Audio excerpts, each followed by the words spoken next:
Ce matin, nous parlons du bonheur du Christ. Nous parlons de la joie du Christ. Nous parlons de ce qui réjouit le cœur de Christ, le cœur de Jésus. Et notre passage, c'est le passage que Salomon a lu, Hébreux chapitre 12, verset 1 jusqu'au verset 2. Non, qu'est-ce qui vous réjouit? Qu'est-ce qui vous donne du bonheur? Qu'est-ce qui vous rend heureux? Certains diront, c'est peut-être un repas. Quand vous mangez quelque chose, et je ne sais pas ce que ça peut être pour vous. Peut-être quand quelqu'un vous donne quelque chose, un cadeau. Peut-être que quand quelqu'un vous dit des choses qui vous encouragent, vous vante pour ce que vous avez fait. Je ne sais pas, qu'est-ce qui vous réjouit?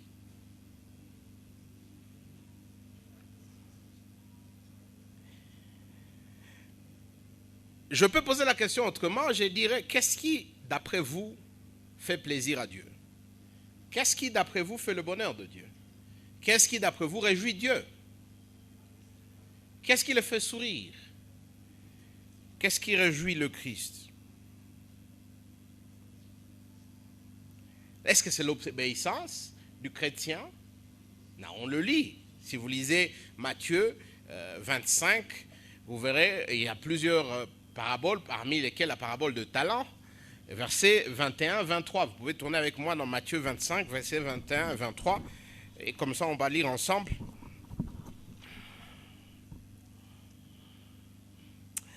Matthieu 25.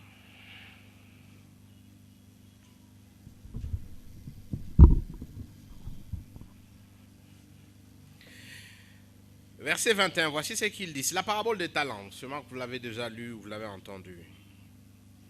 Verset 21, son maître lui dit, c'est bien et bon, fidèle serviteur. Tu as été fidèle en peu de choses, je te confierai beaucoup. Entre dans la joie de ton maître. Le verset 23, il dit la même chose à un autre serviteur. Il dit, c'est bien, bon et fidèle serviteur. Tu as été fidèle en peu de choses, je te confierai beaucoup d'autres choses. Entre dans la joie de ton maître. Et donc ici, d'une part, on voit dans le Nouveau Testament, on nous affirme, oui, que parmi les choses qui font plaisir à Dieu, c'est quand il voit ses disciples, ses disciples rester fidèles, faire ce qu'il leur a demandé, utiliser leur talent pour l'avancement de son royaume. Et il dit, bien fait, il se réjouit. Tout le monde ici le sait, si vous demandez à quelqu'un de faire quelque chose pour vous, et il le fait très bien, ça réjouit votre cœur, ça vous donne du bonheur. Qu'est-ce qui réjouit Dieu? Quoi d'autre le réjouit?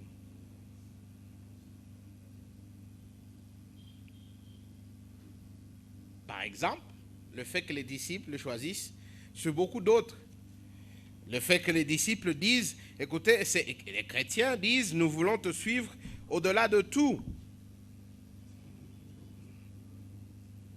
Ça peut être une autre chose qui réjouit. Venez avec moi dans Marc chapitre 10. Marc chapitre 10. Marc 10. On a ici l'histoire du jeune homme riche. Et on va voir comment ça va. Il va faire du mal à Christ, mais on comprend automatiquement que le contraire est vrai. C'est-à-dire, si quelqu'un suit Jésus au-delà de tout, cela le réjouit. Marc chapitre 10, verset 21. Voici ce qui est dit. Jésus l'ayant regardé, l'aima et lui dit, il te manque une chose, va, vends tout ce que tu as, donne-le aux pauvres, et tu auras un trésor dans le ciel, puis viens et suis-moi. Mais affligé de cette parole, cet homme s'en alla tout triste, car il avait beaucoup de grands biens. Jésus, regardant autour de lui, dit à ses disciples, qu'il sera difficile à ceux qui ont des richesses d'entrer dans le royaume de Dieu. Donc on a ici quelqu'un à qui Jésus dit, écoutez, viens, suis-moi, mais cette personne ne peut pas se débarrasser de ses biens, ne peut pas se débarrasser de son trésor. Et donc cette personne refuse de suivre Jésus. Et le texte dit, le Christ n'en était pas content. L'opposé est donc correct dans le sens où quand vous laissez tout pour suivre Jésus, quand vous abandonnez tout pour suivre Jésus, c'est quelque chose qui réjouit son cœur. C'est quelque chose qui donne de la joie. Là, on peut continuer sur cette liste. Et ce sont autant de vérités bibliques, ce sont autant de faits qui sont vrais dans la Bible. Mais toutes ces choses, je veux argumenter ce matin, toutes ces choses dépendent de quelque chose d'autre de plus important. Tous ces petits plaisirs, si vous voulez le dire, découlent d'un plus grand bonheur, d'un plus grand plaisir. Et c'est le salut, c'est la repentance du pécheur. C'est quand un pécheur retourne vers Christ. Vous voyez, Jésus ne peut pas se réjouir de l'obéissance s'il n'y a pas eu de salut. Il ne peut pas se réjouir de cette détermination à le suivre, lui et lui seul, s'il n'y a pas eu de salut à l'avant. Et donc, ce qui le réjouit en premier, c'est qu'un pécheur se détourne de ses mauvaises voies. Ce qui le réjouit en premier, c'est qu'un pécheur qui était dans le noir, qui ne le connaissait pas, tout d'un coup voit la lumière de l'évangile briller dans son cœur. C'est le message du verset 2 particulièrement de Hébreux chapitre 12. Dans Hébreux chapitre 12, l'auteur revient sur ce principe et je veux ensemble avec vous le décortiquer pour que vous le voyez un peu plus. Mais l'auteur revient pour montrer que la joie de Christ était basée sur ce qu'il allait faire. Quel était ce travail qu'il allait faire? C'est se donner en sacrifice. Et quand il serait assis à la droite du Père, son sacrifice aura été accepté. Et donc une voie aura été ouverte pour le pécheur de venir, pour ceux qui étaient loin de lui de venir, pour le rebelle de rentrer à la maison. Et cela l'a réjoui.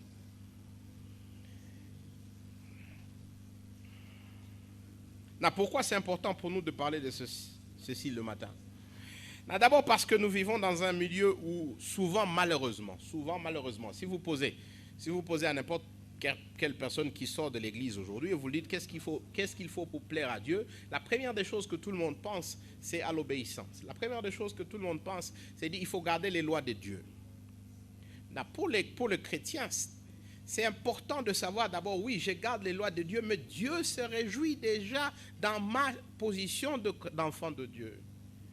C'est important de comprendre que là où vous êtes déjà, vous faites la joie de votre Père. Là, je sais qu'en tant qu'humain, on n'est pas parfait. Je sais que je ne suis pas parfait, je sais que vous n'êtes pas parfait. Mais c'est important que vous compreniez que là où vous êtes, en tant que quelqu'un qui a mis sa foi et sa confiance en Christ, vous faites déjà sa joie, vous faites son bonheur. Il n'a pas peur ni honte de vous appeler son enfant.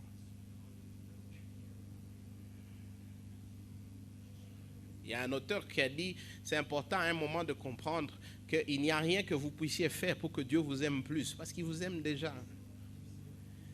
En tant que chrétien, en tant que quelqu'un qui a mis sa foi en Christ, il n'y a rien que vous puissiez faire pour qu'il vous aime plus, parce que vous faites déjà sa joie. Et vous ne faites pas sa joie à cause de ce que vous avez fait, vous faites sa joie à cause de ce que Jésus a fait. La deuxième chose pour laquelle je pense que c'est important pour nous de discuter de ce sujet ce matin, si le cœur de Jésus est réjoui par des pécheurs qui viennent à le connaître, si sa joie se trouve dans le salut des humains, et vous dites que vous êtes son enfant, vous êtes son disciple, est-ce que votre joie aussi se trouve là où la sienne se trouve? Est-ce que vous aussi, vous vous réjouissez quand un pécheur vient à connaître Christ? Est-ce que vous aussi, vous implorez la miséricorde de Dieu sur des pécheurs parce que vous savez que quand ils viennent à connaître Christ, il y a une fête au ciel, comme on le verra plus tard? Parce que malheureusement, je ne pense pas que les églises dans notre milieu sont connues pour leur joie de voir les pécheurs venir à Christ. Je pense que si vous parlez à n'importe quelle personne qui n'est pas de l'église, ils ne vous diront pas que ces gens-là attendent avec grande impatience que je me convertisse et ils vont se réjouir. Les églises sont connues pour leur jugement. On aime juger les autres. Les églises sont connues pour leur dureté, leur fermeté. Mais on n'est pas connu pour ce désir ardent de vouloir que des gens viennent à Christ. Parce que de là dépend notre joie. Parce que cela nous réjouit. Et donc mon but ce matin, c'est non seulement que vous compreniez, si vous êtes ici et que vous n'êtes pas encore un chrétien, que vous n'avez pas mis votre confiance en Christ, j'aimerais que vous compreniez que le désir de Dieu, c'est qu'il veut lui procurer la joie. Ce n'est pas vos actes de bonne charité, c'est vous tournant votre cœur à Christ. C'est vous devenant un disciple de Christ. C'est vous acceptant le travail parfait que Christ a fait à la croix. J'aimerais que si vous êtes ici ce matin et vous dites, moi je suis un chrétien, que vous compreniez que Dieu se réjouit en vous à cause de ce que Jésus a fait. Et que cela soit une motivation pour que vous aussi, vous cherchiez à vous réjouir dans le salut des autres. Mieux, j'aimerais que nous soyons une communauté, une famille biblique, on l'a dit, mais mieux une communauté qui fête quand les pécheurs viennent à Christ, qui fait tout pour que les pécheurs rentrent à Christ. Alors, dans ce passage, Hébreux chapitre 12, il y a 2 versets, et donc ce sont nos 2 premiers points, et puis il y a l'application. Dans le premier verset, nous donne un peu de contexte, je l'ai appelé nuée des témoins, nous donne un peu le contexte de pourquoi il donne le 2e verset. Et le 2e verset, je l'ai intitulé « La joie du Christ ». Donc, une nuée de témoins, premier verset, la joie du Christ, 2e verset, le bonheur du Christ, application. Donc, une nuée de témoins, la joie du Christ, le bonheur du Christ. Premier point, une nuée de témoins. Lisons ensemble le premier verset du chapitre 12, Hébreux 12. Nous donc aussi, puisque nous sommes environnés d'une si grande nuée de témoins, rejetons tout fardeau et le péché qui nous enveloppe si facilement et courons avec persévérance dans la carrière qui nous est ouverte.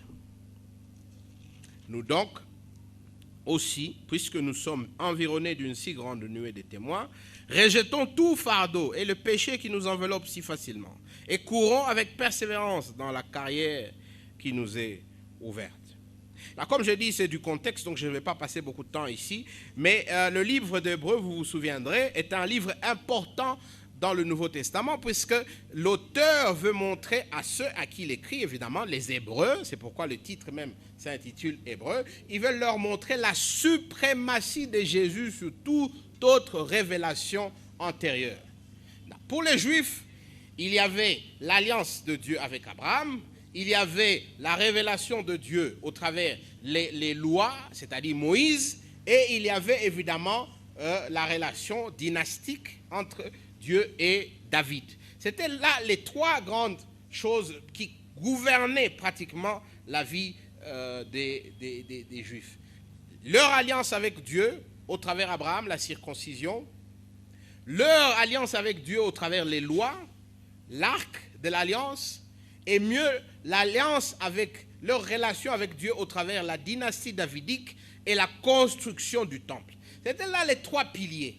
Et l'auteur, venez avec moi dans Hébreux chapitre 1er, l'auteur insiste ici. Il dit, non, toutes ces choses étaient bonnes dans leur temps, mais maintenant nous sommes dans d'autres temps. Et la révélation suprême, la révélation finale de Dieu, c'est au travers de son Fils. Hébreux chapitre 1er. Après avoir autrefois, à plusieurs reprises et de plusieurs manières, parlé à nos pères par les prophètes, Dieu dans ces derniers temps nous a parlé par le Fils, qu'il a établi héritier de toutes choses, par lesquelles il a aussi créé le monde, et qui, étant le reflet de sa gloire, est l'empreinte de sa personne, soutenant toutes choses par sa parole, puissante, a fait la purification des péchés et s'est assis à la droite de sa majesté divine dans les lieux très hauts, devenu d'autant plus supérieur aux anges qu'il a hérité d'un nom plus excellent que le leur. Là, j'espère que vous comprenez ce qui se passe ici. Il dit ceci, Dieu avant a fait plusieurs révélations, plusieurs formes de révélations. Il a parlé même au travers d'un âne. Mais en ces derniers temps, Dieu a parlé. Et il a parlé au travers de son Fils. Mais qui est ce Fils? Il nous décrit, ce Fils, verset 3, est le reflet de la gloire de Dieu, l'empreinte de sa personne. Au fait, il est en train de nous dire quoi? Ce Fils est Dieu lui-même. Et il est venu faire quoi, ce Fils? il a fait la purification de péché. Il nous a purifiés. Il a ôté nos péchés. Mieux, il est assis à la droite du Père. La position assise ici veut dire il a fait la purification de péché, il a fini, il a complété et maintenant il est assis parce que son travail est parfait et accompli. Là, c'est très important. L'auteur, dès les premiers versets du livre d'Hébreux, dit déjà à ses lecteurs, aux récipiendaires de cette lettre, il leur dit, non, Jésus, c'est la révélation ultime de Dieu. Après Jésus, il n'y a rien d'autre. Tout ce qui était avant Jésus était petit. Et le travail que Jésus a fait était un travail fini. Au-delà de ce que Jésus a fait, il n'y a rien d'autre. Évidemment, il élabore, et c'est donc vous avez les chapitres 2, 3, 4, et ainsi de suite. Il commence par montrer comment Jésus est plus grand qu'Abraham, plus grand que Moïse, plus grand que David, et ainsi de suite. Et à un moment, il doit tirer des conséquences de ce qu'il a dit. Et c'est là où on se retrouve dans le chapitre 12, n'est-ce pas? Que si tout ce que je dis est vrai, comment est-ce qu'on se comporte? Si tout ce que je dis est vrai, comment est-ce qu'on vit? Si réellement c'est Jésus et la révélation finale de Dieu, si réellement c'est Jésus a fini le problème de péché, le problème qui nous séparait avec Dieu, c'est Jésus l'a fini. Comment on se comporte? Là, il commence au chapitre 10 déjà, avec quelques exhortations. N'arrêtez pas de vous rencontrer avec les autres. Persévérez. Il y aura des souffrances. Et au chapitre 11, il leur donne une liste de ceux qui avant eux ont marché avec persévérance. C'est ceux qui avant eux ont gardé la foi en cette révélation de Dieu en leur temps. Et puis il leur dit, souvenez-vous que nous sommes environnés de autant de témoins, autant de gens, des chrétiens qui avant nous ont fait confiance en Dieu, qui avant nous ont mis leur foi totale en Christ et qui avant nous ont vécu malgré les difficultés, malgré les souffrances, malgré les risques sur leur vie. Ces gens-là nous regardent comme dans un stade. Vous voyez, quand vous êtes dans un stade et vous jouez, c'est l'Euro 2020, je pense, vous êtes en train de suivre et vous avez vos équipes préférées. Moi, je ne veux pas vous dire mon équipe préférée, mais je me suis réjoui 2 fois cette semaine parce qu'il y a 2 équipes qu'on a fait sortir et j'ai souri. Je n'ai pas aimé une autre qui est sortie, mais bon, tant pis. Mais dans un stade, vous avez des gens qui regardent, tous ces spectateurs, et vous avez des gens qui jouent au football. Et les spectateurs, ils comprennent que tout le monde les acclame ou les hue se moquent d'eux sur base de comment ils jouent. Alors il dit aux chrétiens, souvenez-vous, vous avez tous ces frères, tous ces sœurs qui sont partis avant vous. Prenez courage. Vous n'êtes pas seuls. Mieux, il leur dit deux injonctions. La première, c'est quoi? La première, il leur dit, rejetez le péché. Il y a des fardeaux, il y a des péchés qui si facilement vous enveloppent. Rejetez-les. L'exemple qu'il utilise ici, c'est l'exemple de gens qui font la course, pas marathon, mais le sprint. Et les athlètes, quand ils courent, ils ne s'embrouillent pas. Là, je ne sais pas si on vous disait que vous devez courir, disons, vous devez courir à partir d'ici et vous allez à Baguira. Hein, et on vous dit, bon, vous devez courir. Vous allez prendre un sac au dos, vous allez y mettre des pierres de 10 kilos, vous allez mettre 20 kilos dans votre sac et puis vous allez courir, ou vous allez laisser les pierres et vous allez courir sans le sac. Si on vous demandait de courir d'ici à Baguira ou d'ici à la frontière, vous prenez un sac de 10 kilos, vous mettez sur votre dos, vous courez, ou vous laissez le sac et vous courez. Qu'est-ce que vous faites? Je crois que si on me demande de courir et puis je prends mon sac de 10 kilos, je le mets sur mon dos, vous allez me dire, mais qui tu as que ça? Ça va, monsieur. Est-ce qu'il y a quelque chose qui marche dans ta tête? On te dit de courir une longue distance, toi tu prends encore un sac qui pèse. Est-ce que l'auteur est en train de dire que c'est impossible pour les chrétiens de se retrouver dans des situations où ils ont péché, c'est pas ce qu'il est en train de dire. Si on lit le Nouveau Testament, on retrouve dans Jean, il dit, si vous avez eu de péché, confessez vos péchés. Et donc, on ne peut pas prétendre être sans péché. Mais il dit ici, il y a des péchés dont vous devez vous débarrasser. Il y a des choses dont vous devez vous débarrasser pour vous rendre souple à courir.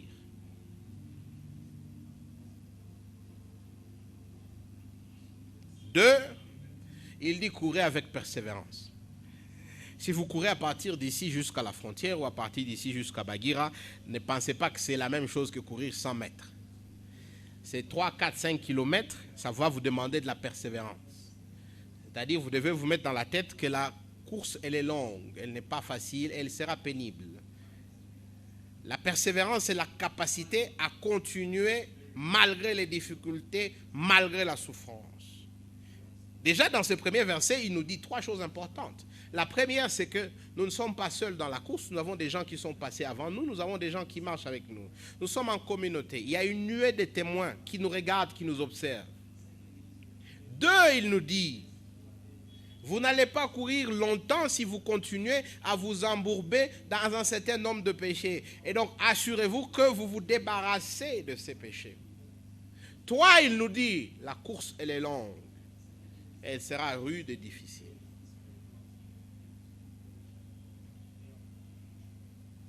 Là, il vient nous parler de la vie chrétienne. Une vie chrétienne qui nous est acquise par Christ. Une vie chrétienne qui fait la joie de Christ. C'est ça notre deuxième point. Regardez le verset 2, il dit « Ayant les regards sur Jésus ». Évidemment, ça veut dire quoi? C'est-à-dire quand vous courez, quand vous marchez votre vie chrétienne, quand chaque jour vous vous réveillez pour lire votre Bible, pour prier, vous ne vous sentez même pas que vous voulez le faire. Quand vous devez résister à un péché que vous voyez, ça c'est un péché et je dois résister. Il dit, vous regardez où? Il dit, vous mettez vos yeux sur Jésus. Jésus devient non seulement celui qui vous inspire, mais celui qui vous motive. Et qu'est-ce qui cause cette motivation? C'est-à-dire la façon même que Jésus lui-même a vécu. C'est ça ce qu'il dit. Ayant les regards sur Jésus, le chef et le consommateur de la foi, qui, en vue de la joie qui lui a été réservée, a souffert la croix, méprisé l'ignominie, et s'est assis à la droite du trône de Dieu. Ayant les regards sur Jésus, le chef et le consommateur de la foi, qui, en vue de la joie qui lui était réservée, a souffert la croix, méprisé l'ignominie, et s'est assis à la droite du trône de Dieu.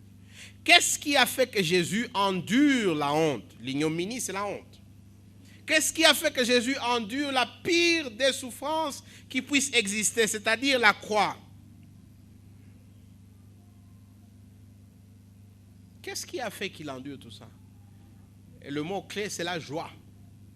Il dit qui, en vue de la joie qui lui était réservée. Jésus a vu le résultat final. Et quel est le résultat final? C'est des âmes sauvées, c'est des pécheurs convertis, c'est des gens comme vous et moi qui deviennent les enfants de Dieu. Et à la vue de ça, qu'est-ce que Jésus a fait? Il a enduré, il a persévéré, il a accepté tout le reste. L'auteur, quand il écrit, il nous demande de le prendre en modèle. Et il nous demande, nous aussi, de regarder à la fin notre place avec Dieu. Comme on l'a lu un peu plus tard, Dieu à la fin dira, bien fait, fidèle serviteur. Et il dit, à cause de ça, nous endurons de rejeter le péché. C'est dur, nous endurons de nous faire violence. Un peu plus tôt dans le chapitre 10, il dit, on vous a ravi vos biens en tant que chrétiens. Et peut-être qu'à un moment, vous risquez même de perdre vos vies. Il le dit un peu plus tôt dans le chapitre 10. Pourquoi les chrétiens endurent tout ça? C'est à cause de ce qu'ils voient à la fin, la joie qui leur est réservée. Et Jésus, il a vu ça. Il a vu qu'un jour, il y aurait des gens de par le monde qui se réuniraient, des différentes tribus, des différentes nations. Et seul le lien serait la transformation produite par le Saint-Esprit en eux, par l'Évangile en eux. Et pour lui, ça l'a réjoui. Et il a enduré. Non, 2 petits points ici en passant, avant qu'on entre, qu'on regarde aussi d'autres passages dans le Nouveau Testament qui disent la même chose.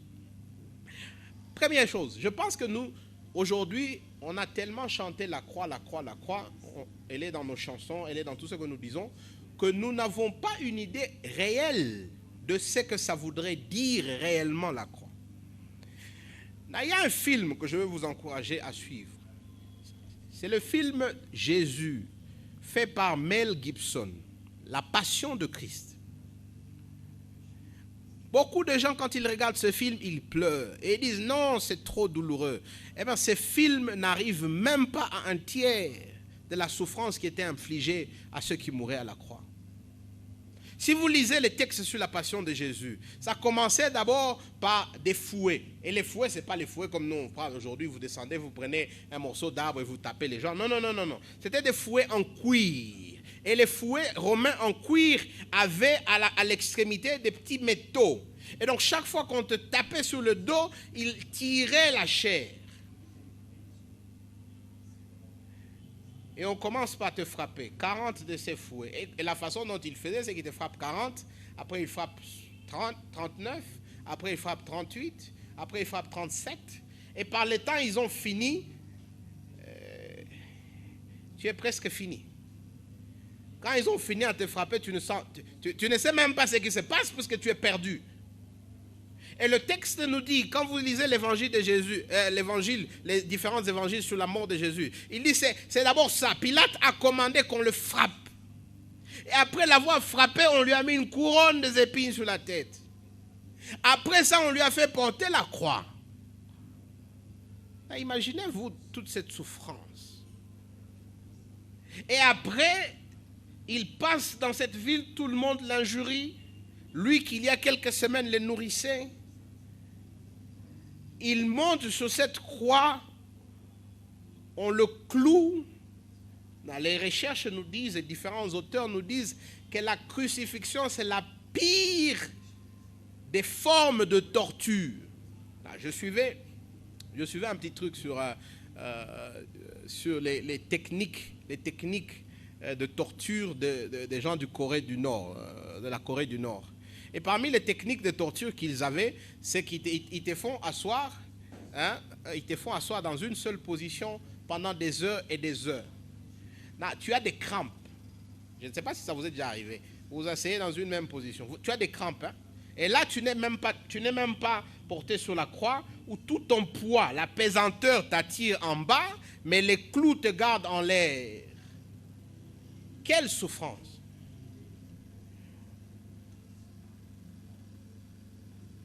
Et pourquoi il a enduré tout ça? Parce qu'il était pécheur? La Bible dit non. Il a enduré tout ça pour toi, pour moi. Il a enduré la honte, le mépris. On l'a injurié, on a craché sur lui, on l'a rejeté. Pire, il a enduré la plus dure des formes de torture. Pourquoi il a fait ça?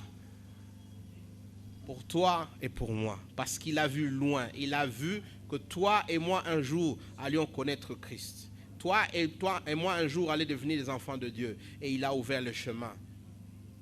J'ai 3 enfants. Pour ceux qui ne le savent pas, je sais que beaucoup le savent déjà, j'ai 3 enfants. Et la chose qui m'a intrigué la première fois où on a eu notre premier enfant, et ça m'intrigue toujours, jusqu'aujourd'hui, c'est que tu vois la souffrance dans laquelle ta femme passe quand vous voulez avoir un enfant. Là, moi je suis un homme, je ne passe pas dans la même souffrance. Je crois que c'est pire d'ailleurs pour les hommes, parce que les hommes ils aiment agir, et donc quand tu vois quelqu'un qui est en train de souffrir et tu ne peux rien faire, c'est pire, mais n'empêche. À un moment, quand on a fini d'avoir notre premier enfant, je me souviens, j'ai dit à ma femme, pourquoi on veut encore avoir des enfants? Parce que tout ce processus, de le moment où il y a eu conception, on vomit, on ne mange pas bien, après on ne sait pas dormir, et après tout le processus d'avoir un enfant, c'est douloureux. Mais je n'ai jamais vu une seule femme. Je n'ai jamais vu, peut-être que j'en verrai. Je n'ai jamais vu une seule femme qui a refusé d'avoir un enfant parce qu'elle sait qu'elle va souffrir pendant 9 mois. Pourquoi? Parce que la souffrance de 9 mois ne vaut rien comparé à la joie de tenir son enfant dans les mains et d'être appelé maman. Venez avec moi dans Luc chapitre 15. Luc chapitre 15. Luc 15.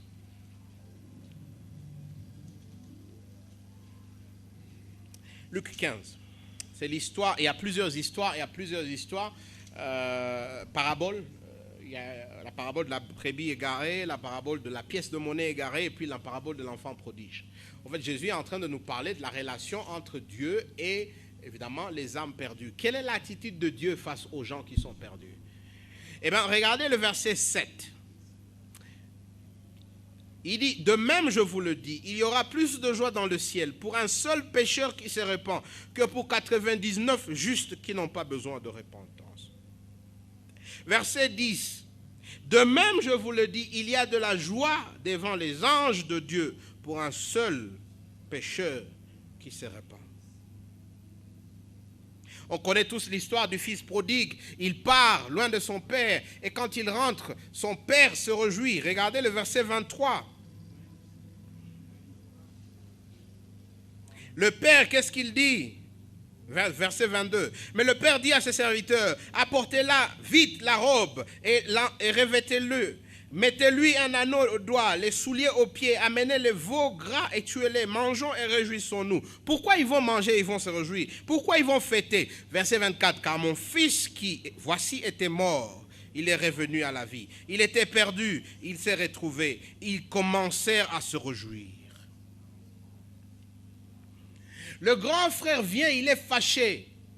Il dit, comment tu peux faire une fête pour un monsieur qui a tout abîmé, qui ne s'est pas conformé à tes lois? Verset 31.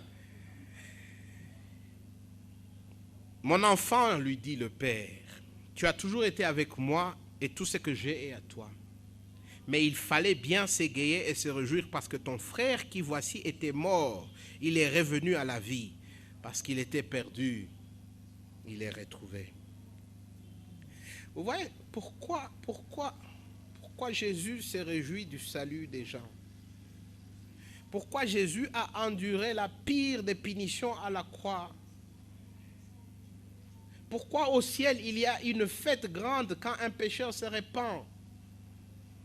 Parce qu'on le dit verset 32, c'est un passage de la mort à la vie.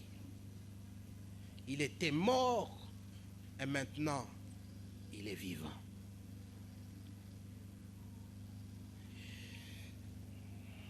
Pourquoi on dit l'évangile? Pourquoi on dit la bonne nouvelle? Pourquoi nous disons évangile? C'est une bonne nouvelle, pourquoi? Parce que c'est une nouvelle qui nous parle des gens qui étaient morts et qui maintenant sont vivants. Des gens qui étaient perdus, qui maintenant sont retrouvés à cause de ce que Jésus a fait pour eux.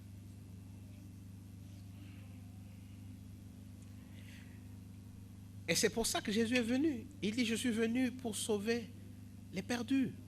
Je suis venu pour ceux qui sont loin de Dieu. Et c'est pourquoi Jésus s'en réjouit, puisque c'est l'objectif pour lequel il est venu sur terre. C'est pourquoi ça fait sa joie quand les gens se répandent, quand les gens reviennent à Dieu, quand les gens ont une nouvelle vie spirituelle, quand ils sont nés de nouveau. Pourquoi? Parce que c'est pour ça qu'il est venu. S'il a accepté la honte de la croix, s'il a accepté de mourir sur cette croix, s'il a accepté la souffrance, et il n'avait pas à le faire, mais s'il a fait tout cela, c'est parce qu'il voulait que moi et toi, qui étions morts à cause du péché, nous soyons nés de nouveau, nous ayons la vie et la vie éternelle. Et chaque fois que cela se passe, ça le réjouit. Chaque fois que cela se passe, ça le réjouit. La question c'est, est-ce que cela nous réjouit aussi? Dans Luc chapitre 15, nous sommes maintenant en train de terminer vers l'application le bonheur de Christ. Dans Luc chapitre 15, il y a deux fils. Il y a le fils cadet qui est rebelle, qui s'en va loin de son père, qui revient vers son père et son père célèbre, se réjouit. Mais il y a le fils aîné qui lui est resté. Mais en restant, quand son frère rentre, il ne se réjouit pas du retour de son frère. Ça me fait mal de le dire, mais la vérité que souvent, nous les chrétiens, souvent, Je ne dis pas tout le temps, mais souvent. 80% des temps, l'Église, les chrétiens sont faits des fils aînés. Des gens qui, quand ils voient quelqu'un se convertir, doutent de son salut, le rejettent, ils ne sont pas contents de le voir changer. 80% de temps, nous ne faisons même pas ce que Jésus veut que nous fassions. Nous ne nous réjouissons pas du salut des pécheurs. Si la joie de Jésus, c'est de voir les pécheurs sauvés, pourquoi cela n'est pas notre joie? Pourquoi cela n'est pas notre joie? Et donc, moi et toi, si nous devons prendre ce texte au sérieux, si nous devons prendre la parole de Dieu au sérieux, moi et toi, nous devions être à genoux chaque jour en train de prier, d'implorer Dieu que ceux que nous connaissons et ceux que nous ne connaissons pas, qui sont loin de lui, reviennent à lui. Nous devons être en train de supplier Dieu que des gens qui sont loin de lui puissent avoir les yeux spirituels ouverts, qu'ils comprennent qui Jésus est et qu'ils reviennent à lui. Mais ce n'est pas seulement prier. Nous devons nous engager activement à aider ces personnes à connaître Christ. Parce que nous savons que c'est la chose qui plaît le plus à Dieu. Et chaque fois qu'il y aura une personne qui, par la grâce de Dieu, a les yeux spirituels ouverts, se soumet à l'autorité de Christ, nous devions avoir une fête. Nous devions avoir une fête. Peut-être pas une fête comme on le fait, mais ça devrait nous réjouir. Il y a quelque temps, 2-3 semaines, j'ai vu un SMS d'un jeune homme. Je l'ai rencontré il y a 3 ans. Il était Rastafari. Et j'ai vu son SMS et il dit « J'aimerais te rencontrer, pasteur ». J'ai dit « Bon, d'abord, je ne me souvenais plus de lui, parce que je l'ai rencontré il y a longtemps. » Et puis il dit « Écoutez, je voulais juste te rencontrer et te dire que je ne suis plus Rastafari. Que j'ai arrêté d'être Rastafari et que maintenant je suis Jésus. » Je ne saurais pas vous décrire la joie qui était en moi. Il n'est même pas ici aujourd'hui, il ne fait pas partie de notre communauté, mais je ne peux pas vous décrire la joie qui était la mienne. Et savoir qu'un jour je l'ai vu. C'est lui qui m'a rappelé, il m'a dit non, c'était vu un jour à une émission, je ne sais pas quoi, et je ne peux pas vous dire la joie qui était la mienne de voir cet enfant de Dieu perdu revenir à lui.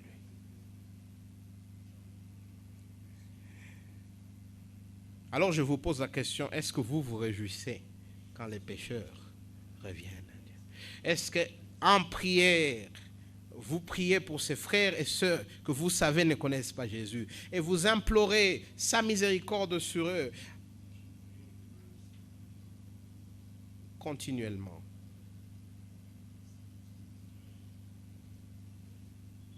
Là, il se peut que vous soyez ici ce matin, ou vous nous suivez sur la vidéo, et que vous ne savez pas où vous vous situez avec Jésus. Il se peut que vous ayez aussi grandi dans ces milieux où on vous dit que Jésus ne vous veut pas tel que vous êtes. Eh bien, laissez-moi vous dire que Jésus n'attend rien d'autre que vous revenir à lui. Il se plaît quand vous rentrez à lui. Il se réjouit quand vous vous abaissez et vous dites qu'il est devenu votre Seigneur et Sauveur. Il y a une fête au ciel si aujourd'hui vous dites « J'arrête ma vie d'antan et je veux te suivre. Seigneur, aide-moi. » Aujourd'hui au ciel, il y aura une fête si vous rentrez à la maison.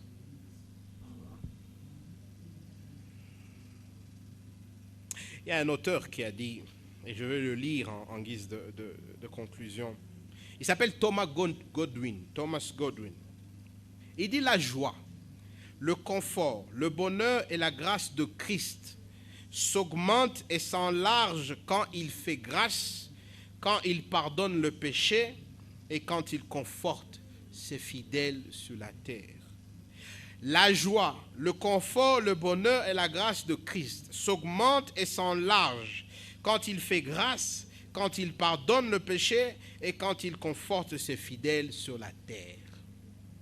Jésus se réjouit quand les pécheurs se tournent vers lui. allez-vous vous tourner vers lui ce matin. Et croyez-moi, vous n'allez pas le déranger. Il ne va pas vous dire, vous m'avez dérangé. Il va vous embrasser avec ses deux mains. Il va se réjouir avec les anges. Et j'espère que l'Église va se réjouir avec lui. Courbons nos têtes.